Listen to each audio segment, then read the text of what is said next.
నేను భయంకరంగా డ్రగ్స్ వాడేవాడిని. పొద్దున్నుంచి సాయంత్రం వరకు అదే పని నాకు.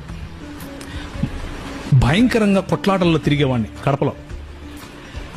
ఎంతసేపు కత్తులు, బాంబులు, అవి రివాల్వర్లు, వాడిని కొట్టాలి, వీడిని కొట్టాలి, అక్కడ కొట్టాలి, ఇక్కడ పోవాలి, ఆ మర్డర్ కేసు, ఇది కేసు, ఇది నా బతుకు. ఇట్లే ఉండేవాడిని.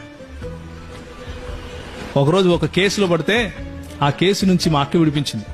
మా అక్క సిఐ ఆ ఊరికి. మా అక్క విడిపిస్తే కొన్ని రోజుల తర్వాత కడప విడిచిపెట్టి వచ్చేసినాను హైదరాబాద్. ఒకరోజు నేను ప్రభువుని తెలుసుకోకముందు ఒకడిని, నా స్నేహితుడే, నాతో కలిసి తిరిగినోడే, మా అన్న మీద కత్తి విసిరేశాడు అని చెప్పి వాణ్ణి కొట్టి చంపేశా. మర్డర్ చంపేసి పొదల్లో పడేసి వెళ్ళిపోయా. నన్ను చూస్తే మా ఇంట్లో వాళ్ళకు కంపరం, నన్ను చూస్తే మా ఇంట్లో వాళ్ళకు దాన్ని ఏమంటారు, ఒక రకమైనటువంటి జుగుప్స. ఎట్లా పుట్లేవరో నా కడుపు నువ్వు. భయంకరమైన గంజాయి, భయంకరమైన దాన్ని ఏమంటారు, మత్తులో ఉండేవాడిని ఎప్పుడంతే.